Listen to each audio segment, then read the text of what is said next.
Two-factor authentication 2FA adds an extra layer of security to your Capital One account. Follow these steps to enable it quickly and easily. Step 1. Log into your account. Visit the Capital One website or open a mobile app. Enter your username and password to access your account. Step 2. Navigate to Security Settings. Once logged in, locate the Account Settings or Profile section. Look for the Security or Security Settings option. Step 3. Select Two-factor authentication. In the Security Settings, find the option for Two-factor authentication or 2FA. Click on this option to begin the setup process. Step 4. Choose your authentication method. You will be prompted to select your preferred method for receiving authentication codes.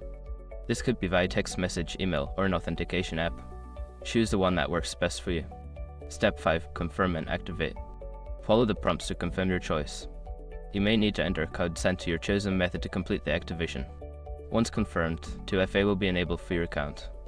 By following these steps, you can enhance the security of your Capital One account with two-factor authentication. Remember to keep your authentication method secure and updated.